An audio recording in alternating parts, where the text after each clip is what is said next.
Okay, I guess we can start. Welcome everyone, and today we are happy to have a talk by Panos Betsios, and he's going to talk about Euclidean wormholes and Wilson loops. So please go ahead. Okay, thank you, Dimitri. I'd like to thank both Dimitri and Mikhail for giving me the opportunity to speak here. So today we'll speak about Euclidean wormholes and Wilson loops. And this talk will be mainly based in some work in collaboration with Olga Papadoulaki, the first reference, and also some work in progress together with Olga and Jihun Lee, who is a PhD student at Perimeter. But I will also give an introduction to the subject and the way that we think about it. That is also based on some former work that we have with Olga and Elias Kiritsis in these two references. So let me first start with some motivation about the subject, why to study Euclidean wormholes. So these are some very interesting but albeit exotic solutions of general relativity plus matter. And there are various proposed physical effects due to wormholes that have been proposed in the past. Okay, the most obvious one is that they lead to a non-trivial topology of space and time. One could think that perhaps they have some implications about the information paradox. For example, they could connect the black hole interior with the exterior. Another idea that has been proposed in the past is that perhaps wormholes can affect the low energy coupling constants. This is the story of alpha parameters that various authors thought about in the late 80s and 90s, early 90s. Actually, there was a wormholes were proposed as a mechanism by Coleman and other authors in order to resolve hierarchy problems such as the cosmological constant problem, but in the end it didn't work out because there are various issues with the Euclidean path integral. Moreover, as we'll describe soon, these Euclidean wormholes are also related to some cosmological spacetimes upon analytic continuation. So they can also potentially have some interesting effects and implications about cosmology. Now, I should emphasize from the start that there exist different types of wormholes. For example, we will soon describe why Lorentzian wormholes and Euclidean wormholes are different, and they have different properties. The other difference is that one can consider saddles, macroscopic multiboundary geometries with different asymptotic boundaries that are disconnected, but one could also consider wormholes, let's say, that are attached to a single large semi-classical manifold, and this is this picture of a microscopic gas of wormholes or alpha parameters. And these cases have different characteristic scales. So the macroscopic wormholes are much, much larger than the Planck scale. And typically, if you are, let's say, in the context of ADS-CFT, that we will focus here in this talk, their scale is of the order of the ADS radius. And the microscopic wormholes could be much, much smaller. So our focus here, as I said, will be macroscopic wormholes in the context of holography or ADS-CFT correspondence. So before going to Euclidean wormholes, let me first give a very short review of Lorentzian wormholes, or what is colloquially called the ER-APR correspondence. So here you see I have drawn the Penrose diagram of the eternal ADS black hole. This has two exteriors, a left exterior and a right exterior, and a future interior and past interior. And if you take a codimension one slice that passes through the middle, through the throat, then this slice has this topology of this Einstein-Rosen bridge, so this sort of wormhole. But this is a codimension one slice. In this case, it has been understood that this wormhole, this Lorentzian wormhole, can be thought of as an Einstein-Podolsky-Rosen pair of two black holes in a particular entangled state that people call the thermophile double state. And here I give you the exact formula for this state. And the interesting and nice feature about this case is that if you have large amounts of entanglement, you see this is an entangled state between two energy states of the left and the right CFT. And if you have lots of entanglement, this entanglement can actually give rise to some form of geometric connection in this case. So this is the Lorentzian case, and I will soon move to the Euclidean case. So is there any question about the Lorentzian case? Okay. So let me. Sorry, Yes. could you maybe please explain what is like interior or exterior? So I'm looking at this picture, I'm not quite seeing. Yeah, so these are the exterior regions and these are the interior regions. So this black hole has a horizon. The horizon is the location where GTT basically vanishes, right, in the Schwarzschild coordinates. So you don't see this on the picture on the right, right? The picture on the right is a codimension 1 slice. So you see, okay, it depends on the coordinates. The Schwarzschild coordinates are not good coordinates, right? They are singular on the horizon, but basically you will use Kruskal coordinates if you want to describe the full extended diagram. I guess everybody's familiar with Kruskal coordinates. And if you use these basic coordinates that are able to cover the full Penrose diagram, then you can take a sort of codimension 1 slice, a slice here through the middle, and then this slice has basically this geometry, the geometry of the wormhole. So this geometry that I draw here on the right is not the full manifold, right? It's just a fixed time slice. Yeah, and once you evolve time, it seems that you are going, like if I'm looking at the picture on the left, then this blue line is going to cross horizons, right? So yes. something is going to change for the picture. Well, this will become larger, right? So, yeah. So, but this is just a static instance in the middle of the graph, the one that I drew. Okay. So, and is there any singularity? Well, the singularity is here in the future, right? So you won't see it from this. So okay, if you want to just see the exteriors and basically just this graph, you have to use the so-called isotropic coordinates, and these actually don't cover you cannot reach with these coordinates the singularity. So the full manifold has a singularity, but then you also need the Lorentzian evolution. Here I just draw a codimension 1 slice. That's what the only thing that I want to say. The t = 0 slice. Mm-hmm. Basically, you define a state. In order to define a state, you need to slice your geometry on some fixed time slice, right? And that state basically describes this geometry here on this t = 0 slice. Mm-hmm. Yeah. Okay. Thank you. Excuse me. Can I also ask a question? Yes. How do you know that this state of CFT corresponds to a black hole? For example, why there is no phase here besides the factor in the Yes, factor? that's a very good question. Of course, I didn't prove that. This was discussed by some works by Maldacen and various authors, like other authors like Susskind. So okay, at least now, because I want to move to other topics, the only thing that I can say is that in some sense, imagine that you send a signal from the right exterior, you try to send it to the left, you cannot actually do it, right? It will just fall into the singularity. Mm-hmm. So there's no communication in this non-traversable, let's say, eternal black hole from the left to the right and vice versa.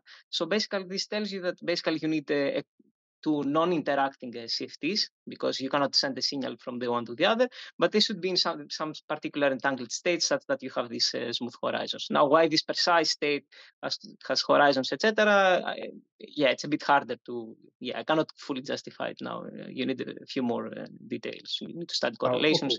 Okay. Thanks. Roughly speaking, you make some experiments, thought experiments.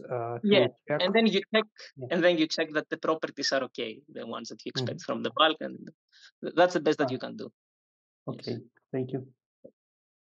Good. So now in Euclidean wormholes, basically there's no Lorentzian time. You would just have Euclidean space. So in some sense, you should think of these solutions as analogous to gravitational instantons. And actually, if you want to have such solutions, you need something to support basically this throat from collapsing. So I guess you can see, yes, you can see my cursor. Typically, this thing would like to split into two pieces. And if you want to keep it glued, you need some negative Euclidean energy locally near this throat. Fortunately, in Euclidean signature, you can do this if you have some fields like axions, or if you have some sort of fluxes. And these fluxes, here I call them magnetic. Of course, we're in Euclidean signature, so everything is Euclidean. But the reason why I call them magnetic is that basically the components, let's say, of the field strength should be transverse to what I would call here the radial direction. So if you call this direction that pierces through the wormhole R, basically all these fluxes should have components in the ij, not in the r direction. Good. Now, there exist several solutions. We had studied these also with Elias in different dimensions and setups.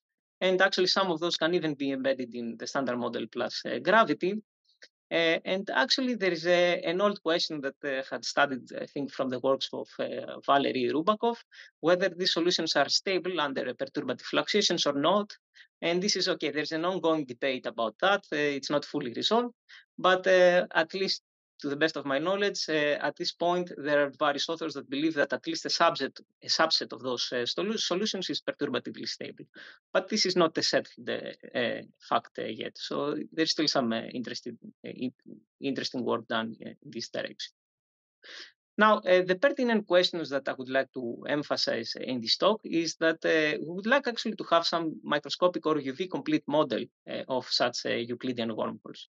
Actually, we would like to embed this in ADS-FT, that is, let's say, our best candidate for understanding a theory of quantum gravity.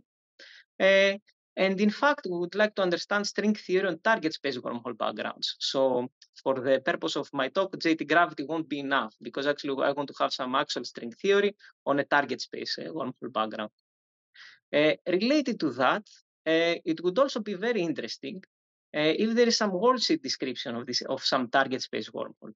So for example, we know that there exist some Vesuminov-Witten Coset models like SL2R mod UN that can describe black holes like the Euclidean cigar. But it is not known yet if there exists some worldsheet Coset models or other models that can describe target space wormholes in string theory.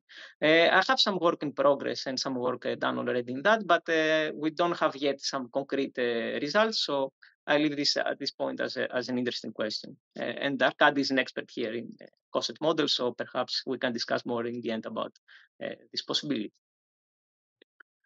So now there is a further reason why these Euclidean wormholes are interesting, and this has to do with cosmologies and their analytic continuation into Lorentzian signature. Now, as you probably know very well, all Euclidean geometries that have some Z2 symmetry, some reflection symmetry, have interesting connections to Lorentzian geometries by performing analytic continuation. So in some sense, we can slice these geometries in the middle, and then by doing so, we can define an appropriate state or a wave function. So can you see me or? Yes. Okay. Yes, okay. Now, for example, if you have a Euclidean manifold with a topology of a sphere, and you slice it in half, basically this defines for you, in the case of positive cosmological constant, the Hartle-Hawking wave function or the no boundary state for a cosmology that then evolves into the sitter. The Euclidean cigar that we mentioned before, if we slice it in the middle, we define the so-called thermophile double state, whose analytic continuation then is the eternal black hole that we drew before. And here, these Euclidean wormholes, remarkably, these are not related to black holes with horizons by analytic continuation. But as you can see here from the graph, here I draw a pictorial Euclidean wormhole with two Euclidean ADS boundaries, and then a slice through the middle. And then if you perform an analytic continuation, typically, you will find a sort of cosmology of a Big Bang, big crunch type. And interestingly so, these cosmologies can even exist for a negative cosmological constant. You don't need positive cosmological constant. Now, another analytic continuation that you could try to do is not the radial analytic continuation, a slice through the middle, but to perform a boundary analytic continuation along one of the boundary directions. And what happens in that case is that you typically get a traversable wormhole, not a black hole with horizons. But we try to do this in various known solutions, and not typically, a lot of times these saddles develop pathologies. For example, if you have some gauge field, some flux that supports the geometry, this becomes complex. So it's not clear whether this analytic continuation makes much sense. Any question about this slide? Okay. Sorry, could you maybe I missed? So Euclidean and Lorentzian black wormholes are not related by any type of analytic continuation? Or, That's right. That's right. Exactly. So the black hole, this eternal black hole that I drew here, if you analytically continue it, basically you get a cigar. Right here, I was just drawing a codimension one slice, but here this, you know that you can get it from a cigar. That is a manifold with a single boundary, right? Asymptotic boundary. Where here, if you start with a Euclidean manifold that already has in Euclidean signature two asymptotic boundaries, depending on the analytic continuation, you either get a Bank-Crunch universe or you get a sort of traversable wormhole without horizons. So it's a different thing. And that's what I wanted to emphasize with this slide. Excuse me, please, may I have a question? Yes. So what's the difference between the the wormhole case and the Hart-Hawking wave function case, because it seems that in this picture that you are showing for the case of Euclidean wormholes, there is no wormhole as it is. There is no, so to say, interpolation between the say Euclidean space-time and Lorentzian one. Well, So let me try. maybe you could explain in more detail what's the difference between these two situations. Which one is labeled in your slide Good. by Euclidean So I guess you geometries? can see what I'm drawing. So this is the Hartle-Hawking, right? That expands, right? But this evolution here is Euclidean. This is Lorentzian, right? Absolutely. Perfect. So this Euclidean, you should think of it in some sense as transverse to what I'm drawing here, because basically you need to rotate t to I tau. And here, this is the analog thing. This evolution up to that point is Euclidean. Then you cut a slice here, and then you try to evolve Lorentzian. Right? So then it's still analytic continuation. Yes, Maybe it's an analytic. a big crunch point, but say in the vicinity of this junction surface, everything is analytically smooth. Yes. So what's the difference between these two cases? What particular feature distinguishes? Good. You want physical. So in this case here, for example, is for positive cosmological constant, right? Yeah. Lambda bigger than 0. While here, this case that I draw here is for lambda less than 0. And that's why basically the cosmology is crunching. As an example. Now, you could have more general wormholes where, for example, the wormhole throat is not a minimum of the scale factor, but it could be a local maximum. So you could imagine you have a wormhole that shrinks and then it becomes larger near its throat. I don't know if you can see my hands because I cannot draw that. Then the analytic continuation would give you something expanding. So it depends. It depends on the situation. But it's a different. The only difference is the presence of singularity in this Euclidean section of this space-time. So in the Euclidean section, everything is free of singularities. Yes, that's right. Free of singularities. Yes. Okay, but thank you. Okay. Yes. Thank you. So let me remove the annotation. Great. So let's move. Can I also another thing? Yes. So when you discuss Euclidean case, well, as I understand, there is no time. So essentially, it's completely non-physical situation. So then I'm wondering, why do you have some kind of reasonable conditions on stress energy tensor? You said, right? That's right. That's right. You don't. Basically, if you have a magnetic field, as I was saying, basically the stress tensor can be locally negative. But why would you care? Because it's Euclidean, I don't know, space. There is no time whatsoever, so it's non-physical in any case, to me at least. Well, I mean, the Hartle-Hawking instanton, the de Sitter instanton is useful for the no-boundary proposal, right, for cosmology. So in that sense, it's useful.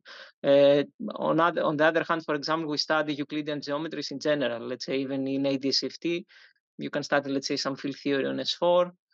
From this, you can see, you can study, from C theorems to various stuff. There are various reasons, both more theoretical and more physical, depending on the context, right? Even for studying Euclidean geometries.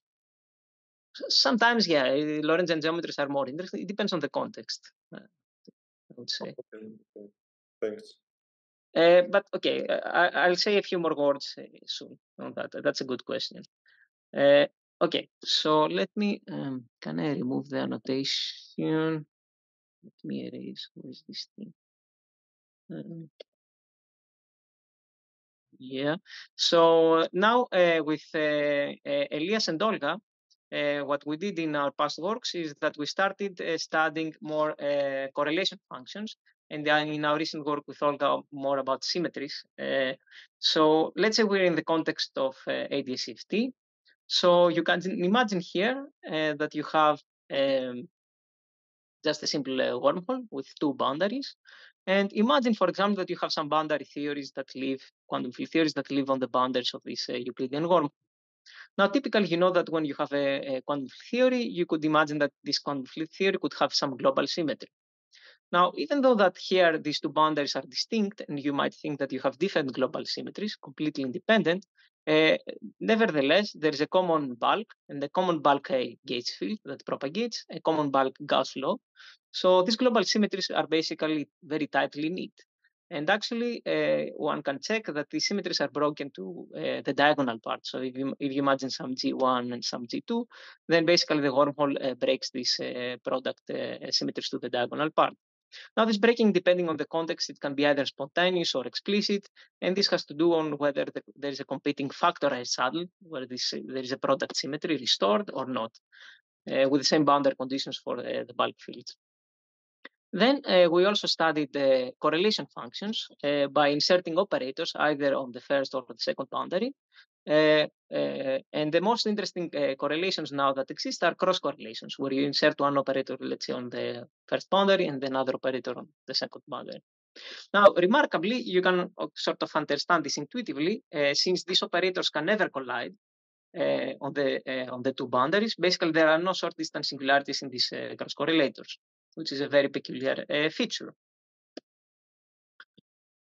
So now, related to that, one might have expected that one has to define different quantum field theories on the different boundaries. And then if the cross correlators were zero, basically the Zwinger functional of the system would factorize into left and right Zwinger functional, or Zwinger functional for the first system and the second system. But since there is this wormhole bulk, there are these cross correlations that I said that are non-trivial, and basically this Zwinger functional doesn't factorize. And there is an interesting question: what gives rise to these peculiar properties of the cross correlators? Now, this problem has been discussed in the literature first by Maldacen and Mauss, and is known now by the name factorization problem. And there are various resolutions proposed in the literature of that problem. One possible resolution is that the quantum gravity path integral corresponds to a certain average. So in some sense, you get partition functions, and then you average over something. Now, the something, one has to say what the something is, and there are several options. One option that people have discussed is to perform some explicit averaging over ensembles of CFTs. But this, of course, then is at clash with unitarity, a principle that we all want well, typically people like to have for a quantum field theory CFT. And actually, in canonical ADS-CFT, in the examples that we know, like in n equals 4 and type 2b supergravity, we have a single theory, both in the bulk and the boundary, and all the parameters are fixed. There is no free parameter to average over. Now, another way of averaging is not to have a fundamental averaging, but to demand some approximate or statistical notion of averaging. And this averaging is related to these ideas of eigenstate thermalization hypothesis and quantum chaos. And the resulting wormholes should be thought of as sort of statistical wormholes that arise because our Hamiltonian is very complicated and an almost random operator. So many authors have studied this possibility. There were raised some classes, in particular in terms of n equals 4, that we know that is integrable at the planar limit. And then there was an interesting paper by Slenker and Witten that argued that if you are considering states that are above the black hole threshold, this integrability fails. And then basically these wormholes, the statistical wormholes, would affect only observable source states that are above the black hole threshold, not low energy states, let's say near the ADS vacuum.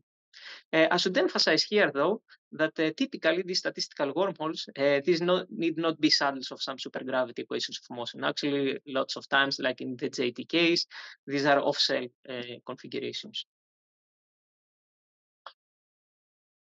Okay.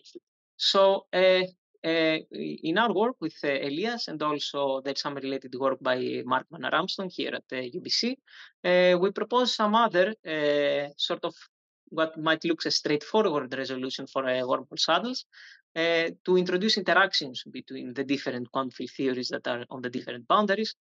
But actually, this is very subtle, because if you introduce the most usual type of local interaction, typically you would just get a single boundary, right? It's actually why to have a disconnected pair of boundaries and not a single boundary. And actually what you need to have is you need some form of interactions that are very soft in the UV, so that the theories don't talk at all to each other in the UV. And then as you perform the RG flow towards the infrared, basically these interactions should become strong and basically glue the two geometries together to form a wormhole. So this is sort of a reminiscing of some confining picture that I will elaborate in a while. A related but slightly different possibility is that perhaps the exact Schwinger functional of some system would acquire an averaged form as a sum over sectors over a factorized Schwinger functionals, but then we would like to have this form in a single unitary reflection positive system. And the nice thing about this form for the Schwinger functional is that you can already see that you will never get short distance singularities in the cross correlators, because you will take one derivative, let's say here on the first Schwinger functional, another on the second. So the cross correlator would be an average over 1 point functions, right? And then you will never get these short distance singularities. So is there any question about our... Excuse me, please. So why are you so much interested in the singularities of this cross correlators correlations? Well, roughly speaking, these are the correlation of operators which are very at distant points from one another. So what is special about this particular statement? Yeah. So this basically explains why the two boundaries are not in contact, right? So if you were to bring the two boundaries into contact, basically you would be able to move the two operators together, and then you could basically form a short distance limit. You could take the operators together, and then you would find indeed short correlations. But so this means that we need a system where this to form some construction where these cross correlators are never have short distance singularities, and then this would explain the geometric features. And now it's a very hard question: how can you cook up a system, a quantum field theory system, with correlators that have these properties? Typically, it's very hard, right? Because you basically place operators on the same manifold, and you can form the short distance limit. You can the coinciding limit. And as I'm saying here, if somehow, for some reason, the Schwinger function was getting this interesting form, then basically you can recover this fact that I said, that cross correlators, if you take derivatives with respect to J1 and J2, you will never see short distance singularities. Now, the question is, how can you get this type of Schwinger functions? And I will try to explain how it's possible to get into that. Okay. Then we also... Could you please explain what's the symmetry of the setup? So do you assume that it's CFT on the boundary or just like QFT? In general, we would like it to be a QFT. Also with this RG flow picture, right? So we will be more general, not considering a CFT. But yeah, I will soon give some examples. But in general, there can be two quantum field theories, right? Then there is some non-trivial RG flow in general, but okay. And you assume then, it means that you assume at least Poincare invariance, right? It depends. You can find wormholes that for which each fixed radial slice is an S4. So, for example, you could have some field theory on S4. Yeah. Actually, that would be one example that we will study. So that depends on the example. And you also said that it acts diagonally on both boundaries, right? The symmetry algebra. Yes, that's right. That's right. Because of the wormhole bulk, basically, that connects the two. And I will give a very explicit example in a while, and you will see how this happens. Okay. But that's a very good question about the symmetry. So you'll soon see an explicit example. Then we studied the Wilson. Can I also ask, what do you mean by the statement that CFTs kind of interact? Surely we cannot like couple them with local operators, right? Because they will be singularities. Yeah, exactly. So what do you mean is from the viewpoint of CFTs? I have to explain how this interaction comes about. Exactly. So wait a bit, because as you were saying, if you local interactions, basically you put them on the same manifold, and basically you have short singularities. That's the big problem. So either you need to introduce non-local interactions or something else that is fundamental that sort of mimics that. But let's see in a while. Okay, thank you. Yes. Some other, let's say, bulk intuition. What we studied also, we studied some Wilson loop observables.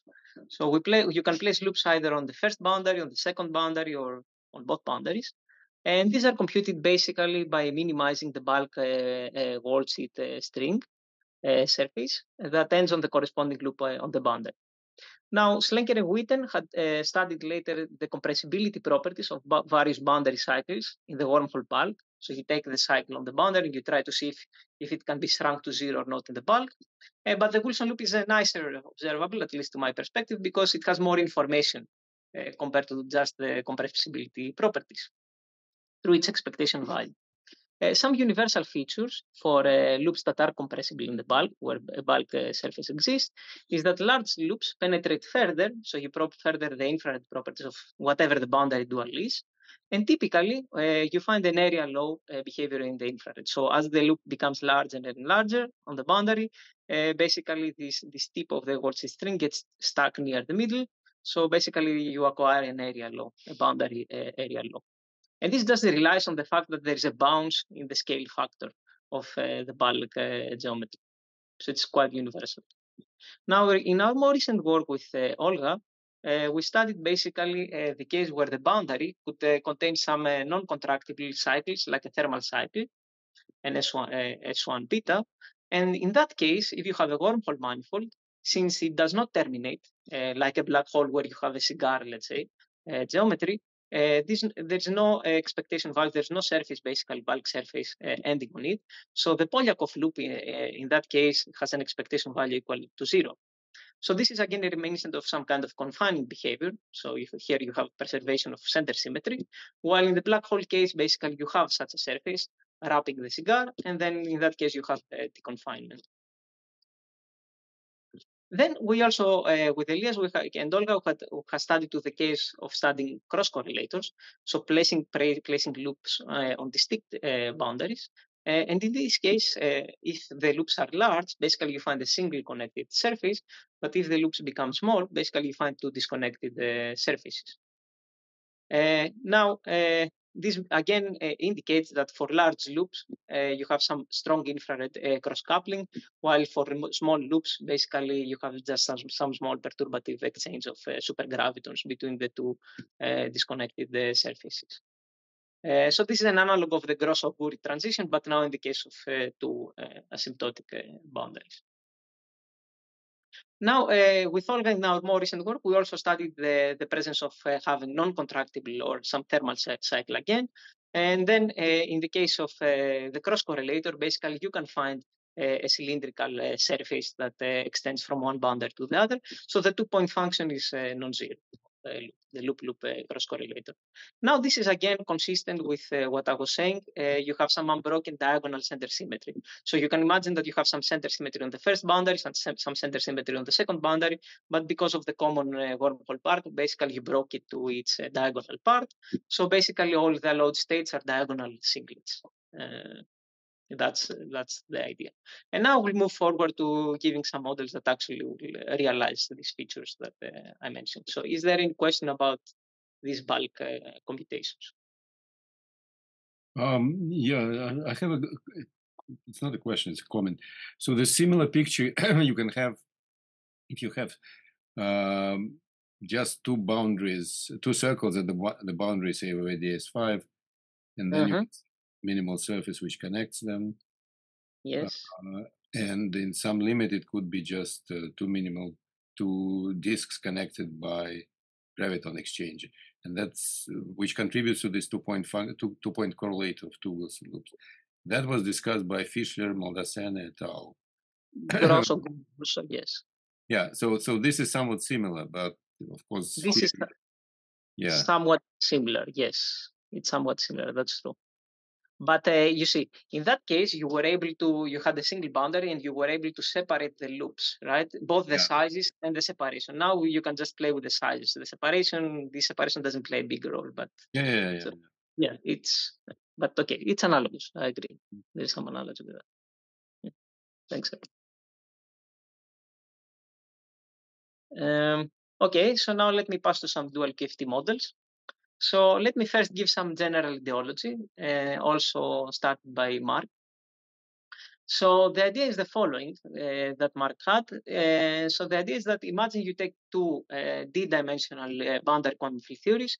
You define them since we're in Euclidean signature on some manifold sigma, and then you couple them with some d+1 dimensional messenger theory, I will call it messenger theory, on an interval times sigma. So the two BQFTs live on some manifold sigma. Here I just draw some lines, and then you couple them with some QFT d+1 that lives in one dimension height.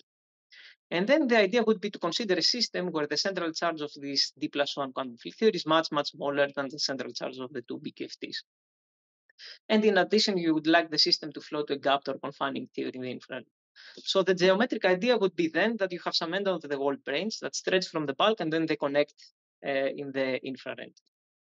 Now, of course, this setup is a bit hard to study.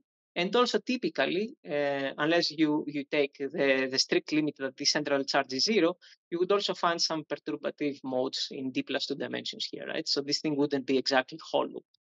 Now, for this reason, with Olga and Elias, we focused on the case where this messenger theory is actually a topological TQFT in d+1 dimensions. So this means that you don't have any d+2 bulk perturbative modes. And also typically you get a natural gap in the infrared. And as I will show in the next slides, when you integrate out this TQFT in d+1 dimensions, actually this Wiener functional of this combined system does take the form that I advertised before, the sum over sectors. So let me move now to some examples of that, to a first example of that. So before going to higher dimensions, let me explain a model where you can actually solve it completely, where this topological quantum field theory is in 2 dimensions. So these 2 dimensions, I will denote them by tau and z. So in the previous picture, this black line will be parameterized by tau, and this vertical direction will be parameterized by zeta. And let us consider some BF type of theory, quasi-topological theory. So in this BF type of theory, B is an auxiliary field, F is the field strength, and phi is some potential. And then you couple this theory with 2 one-dimensional UN gauged matrix quantum mechanics that live basically at the endpoints of this interval. And the coupling is the usual minimal coupling via the gauge field, which is basically the value of the 2-dimensional gauge field on the 2 boundaries. So you have a gauge field that propagates into 2 dimensions, and then basically you couple the matrix quantum mechanics with this 2D BF type of theory by the value of the gauge field on the 2 boundaries with the usual minimal coupling. Now, a solvable system is when this potential for this auxiliary field is Gaussian, and then basically we have just 2D Yang-Mills. So this system is just 2D Yang-Mills in that case when you integrate out B. And then you couple this to 2 Gaussian matrix quantum mechanics. So when the potential loss of the matrix quantum mechanics is Gaussian. So in that case, let us place the system in an interval times ns1, so that we have also a compact direction beta. And basically, we know exactly what is the 2D Yang-Mills amplitude on the cylinder. It has the form of a cylinder propagator, and it depends on the 2 asymptotic holonomies of the gauge field at the endpoints of the cylinder. So R are representations of UN, and these CRs are Casimirs, the quadratic and the linear Casimir. Okay, this theta angle, I had introduced also theta angle, but you can set it to 0 if you want. It's not so important. Now, this piece of the partition function is only the 2D Yang-Mills piece, but then you also have the matrix quantum mechanics piece.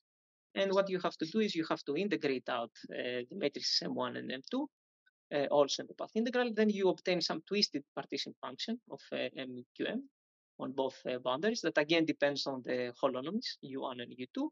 Then you couple these 2 pieces together and you integrate basically over any 0 modes that you have, the 0 modes of the gauge field in this case.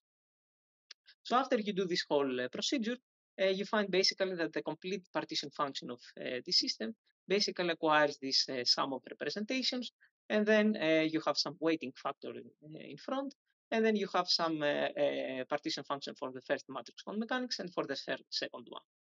And this partition function for the matrix quantum mechanics, you can think of them as being traces in some fixed representation R of UN. And these are objects that were also studied by Kazakov, Klebanov, and me and Olga a bit later. Now, you already see from this form that now the analog of sectors that I described before are basically representations of UN. So you have a form of averaging, but the original system that you started with is a reflection positive system, a completely unitary reflection positive system. And moreover, you see that the representations between the two matrix quantum mechanics are very tightly entangled or correlated between themselves. So this is precisely the form that I advertised in the beginning. Now, in this case, we didn't have to do any approximation. We didn't invoke any coarse graining or ETH, or to do any averaging over couplings. This sort of average description came automatically as a sum over sectors.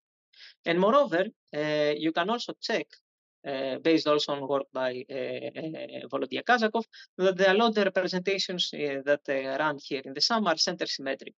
So these are representations that have a zero nullity. So indeed, in this example, we had some center symmetries for the two matrix quantum mechanics, and basically we just broke it to the diagonal part. So we have common representations, and the allowed representations are center symmetric. Excuse me, please. Yes. The weights in this sum over R, yes, they are complex. Okay, good. I'm just wondering, because complexity of these coefficients would somehow indicate that the, well, say the density matrix of the whole system is not Hermitian. Good, that's very good. So one thing that you could do is, here I just wrote the most general model that includes also a theta angle. You remember the theta angle even in higher dimensions or in 2 dimensions. So one thing that you could do in principle is to just set the theta angle to 0. So you could consider the system without a theta angle, and then in that case you just have this Gaussian factor, and there is no complex, there's no phase there. Now, of course, you could consider the more general case where the theta angle is non-zero, and then I agree with you. The prefactors would be some complex numbers, and then you would have to sum. And then, of course, there is a question: is the total partition function complex, or in general, yes, it would be complex, yes. But yeah, a model that we studied much in detail is the model with the zero theta angle. Here, I just wanted to write down, let's say, the most general expression. But what you're saying is correct. With non-zero theta angle, you have all these phases in addition. That's true. Okay, thank you. Sorry, I think I have just a related point. So can you recap again? So this tracing or it looks like just summing over all possible representations that arise in your case, which is like, so your partitions are effectively like characters of the given two coupled systems, no? Yes, that's right. That's right. So you have let's say, how can I say, a nested structure. For each fixed representation, you need to sum over the energy eigenstates of each matrix quantum mechanics for each fixed representation. And then on top of that, you have to correlate these representations and perform a sum of representations for the combined system, right? So you have like a nested structure for this partition function. Yeah, right. I see. And these characters the characters are the ones that you said are here. Yeah, exactly. So this is like a convoluted term. Okay, good. Right. Okay. All right. So yeah. So since the time is running and I don't know how much time you have, I will just say that you can sort of do the same thing in higher dimensions also. Let's say using some Chern-Simons theory in 3D and some 2D theories. But the problem with these models in general is that we don't have control on the bulk side of the duality.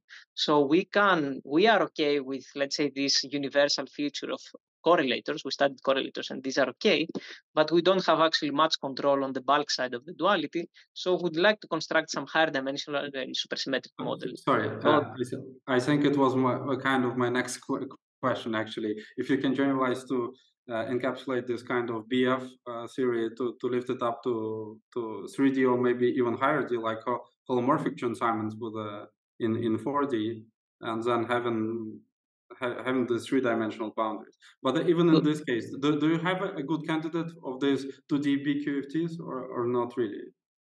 For 2D, for okay. So this example in your 2D 3D case, I mean. Okay, in the 2D 3D case, basically you can use some Chern-Simons theory in the bulk, and then some 2D gauged boundary quantum field theories. For example, you can place them on the two torus, right? And then you replace that's what I mean. These 2Ds would be something like what? I don't know now. Any 2D gauged boundary. Okay, like U2 or some modded ones, okay. Yeah, or some, yeah. So it's a very general construction, but the problem is that in general, you won't have like a geometric dual description, right? It will have some features that are reminiscent of wormholes, but does it have a holographic dual that is, weakly coupled in some limit or some geometric, limit? That's the hard in these models to find basically the geometric dual. We're still working on trying, to find some model of this kind in higher dimensions that is that you have more control, let's say, on the bulk. But let me now describe some related models related to this construction in n = 4 and type 2b, where we do have a good understanding of the geometry. So these models are reminiscent a bit of localization computations of Wilson loop operators in n = 4. So the idea is now the following. Take some Wilson loop, WR in some representation R in n = 4, and then correlate the representations in a particular way. Consider, for example, some observable that correlates these representations. So here I write the Wilson loop in n = 4. These phi's are the 6 scalars of n = 4. And it is known by work of Vasily Pestun and also other authors later that a single half BPS Wilson loop can be exactly computed by localization, and it results to a Hermitian matrix integral with a Gaussian potential and then an insertion of a character in the representation R. So this is a half BPS Wilson loop, circular loop. And then, okay, before going to this correlated sum, let us first try to understand the limit where this operator is heavy and back reacts strongly in the dual geometry, so large representations. So by large representations, I mean really, really large representations, where they actually have order n² boxes. Here I draw a typical Young diagram where both the rows and the columns are order n. Now, you can describe such a Young diagram by a collection of blocks. And basically, you can take these blocks and project them into the real axis, and you find a so-called Maya diagram that consists of black and white lines, depending on basically on the slope, whether there's a plus slope or a minus slope on the Young diagram. Now, remarkably, as I will describe now, these lines correspond to the cuts of the matrix model resolvent, which in turn dictates the form and the properties of the supergravity geometry. So let me describe now, okay, is there any question about this general? Okay, so the dual back-reacted geometries to loops representation R have an SO2 command cross SO3 cross SO5 isometry. So basically you have an ADS2 factor. At the boundary of this ADS2, the Wilson loop lives. You have an S2 factor, S4 factor, and then a Riemann surface sigma that is parameterized by two coordinates, zeta and zeta bar, and all the functions depend basically on these two coordinates, zeta and zeta bar. Now, this solution is quite complicated. It has a non-trivial dilaton in general, some various cycles, some fluxes that supports the solution. We don't have time to discuss much about this, but remarkably, everything here is determined by just two harmonic functions. And one of those basically tells you the shape of the Riemann surface sigma, and the other contains the data of the bubbling geometry. So the various cuts tell you about the fluxes of the geometry, the cycles, and then the singularity about the ADS5 process 5 region. So is there any question? I said it a bit fast because I don't know how much time I have. So I want to get to the Well, you have 10 minutes. It's according to the schedule, and probably like 5 or 10 minutes more. Okay, then I have to go a bit faster. Let me see. So, okay, there are some technicalities that I will skip. So there is a way that, as I said, to connect basically the matrix model resolvent with these harmonic functions in some way using some spectral curve of the model. And what is important is that we managed to find solutions in the bulk that have more than one singularities and asymptotic regions, still preserving some regularity conditions. So the simplest one is a solution with two cuts and two singularities. So for example, this harmonic function has a singularity at 0 and another one when z goes to infinity, and then it also has two cuts. That's the one that I draw here. And okay, let me skip these details. The matrix model dual of this bulk solution is basically needs a spectral curve that has again two cuts and two singularities. And in order to achieve this, we used an analog of the Dirac delta for two half BPS Wilson loops. So a very heavy determinant operators where we take two copies of n equals 4 and we correlate them with this observable.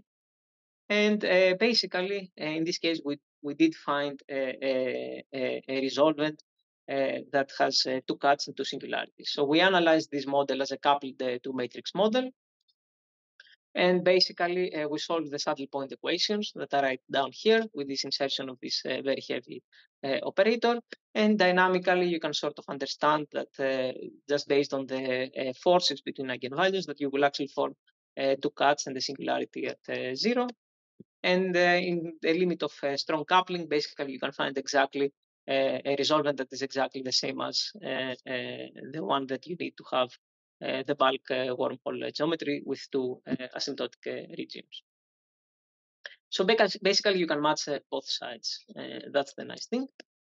And you can compute also using that the free energy of the model. The wormhole has lower free energy than the factorized saddle, and also the expectation value of Wilson loops. Here, this is the ADS case, and here, this is the wormhole case.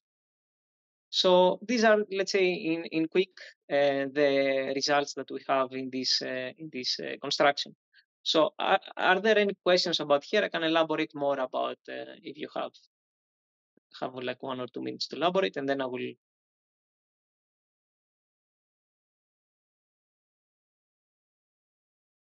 Okay. So, sorry, maybe I will be very quick. Can you recap again? So these harmonic functions that you get, they follow from the resolution of the spectral curve of the system?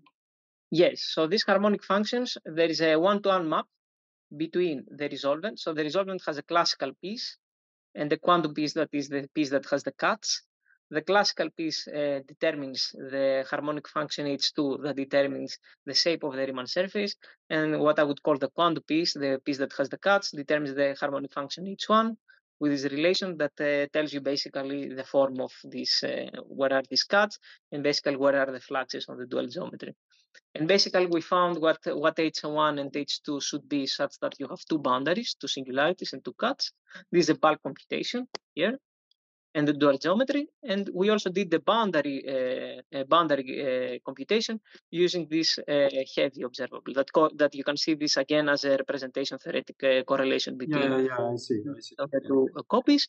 You can find the spectral curve, and then you can match the two results. Yeah.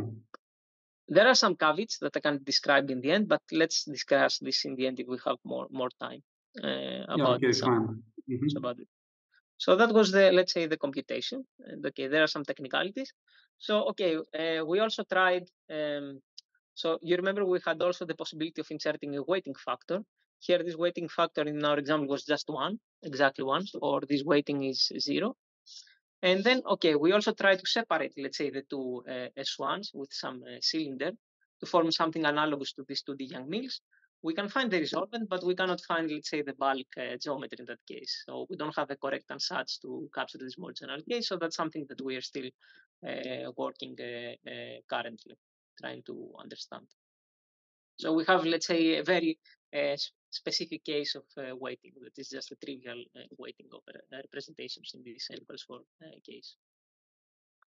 Okay, let me now summarize and conclude with some future directions in the last 4 or 5 minutes that I have. So we propose a general class of microscopic models for Euclidean wormholes. The nice thing that these models are reflection positive. You don't have to do any ad hoc averaging over couplings or whatnot.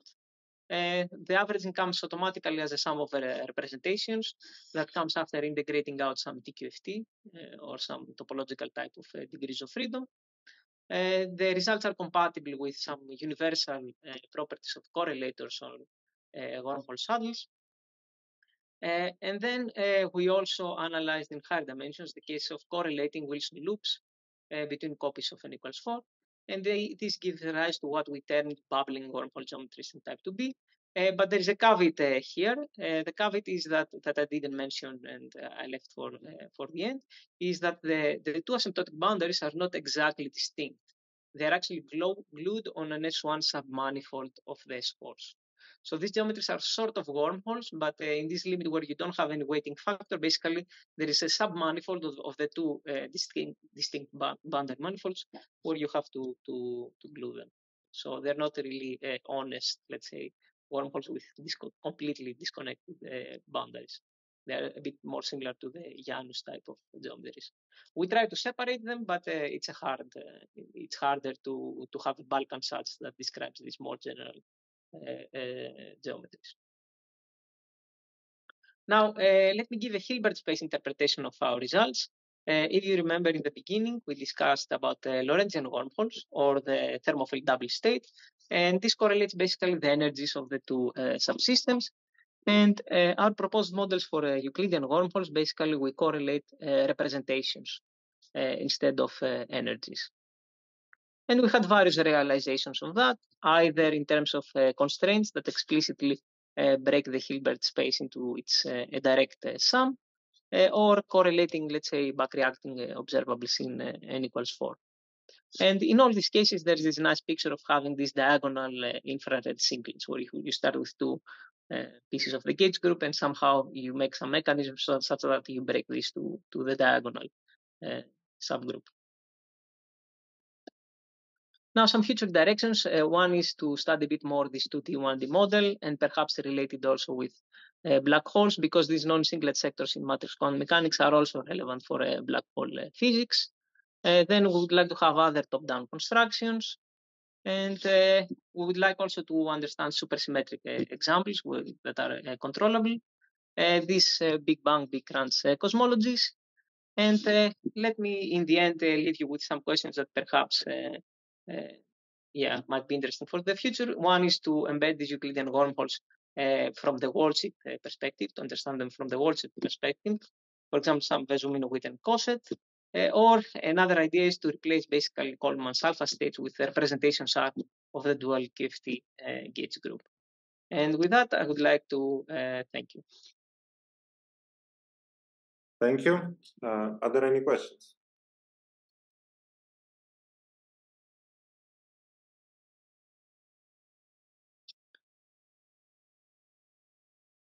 Maybe while people look, can you comment on these Janus solutions that you were looking at? I think you just jumped over. Yes, very good. Yes, sorry for jumping because No, that's fine. So, that's the point. So you remember this operator that I mentioned here. Where is the operator? This operator is somehow some analog of a delta function. So if this matrix is here, e to the m1 and e to the m2 were unitary matrices, this would basically be a Weyl invariant version of the delta function. So what this operator does is you take two copies of n equals 4. You have two loops on two separate S1s, right? So that's the original picture. And with this operator, basically you glue the two S1s together, right? That's what you do. And this Janus geometry, even though that... Effectively, there are two copies of n equals 4 and you glue them along some interface. But I'm just wondering, are the coupling constants equivalent on both sides or not? Or there is some zeta type geometry? Very good, very good. So in general, there exist Janus geometries where the coupling constant jump. In this particular example, the dilaton is fixed and basically the coupling constants are the same on it. So there's no such thing. Perhaps there are more general solutions where they jump, but yeah, we didn't study those. But it's similar to Janus. And yeah, exactly. We'd like to separate them. We can do this from the field theory side but we cannot do it from the bulk side because we don't know a good enough ansatz to actually separate these two S1s. I see. Good. That's what we're missing. So yeah, it's a sort of in between a wormhole. You can still connect, let's say, a point here on this S4 that is not connected with a point here. So a point, let's say, here with a point in the lower hemisphere on the second boundary through the bulk. But yeah, there's still some lower quant dimension defect that basically you have to join the two theories. So yeah, it's in between. It's not 100%. Yes.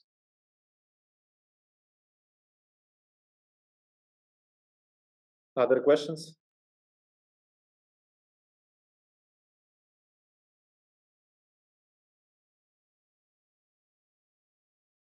Okay, seems that we don't have any other questions. So thank you very much for a nice talk. Okay, thanks. And thank you for the questions. They were all good and interesting. So yeah. Yeah, okay. So thank you everyone for coming and hope to see you next time.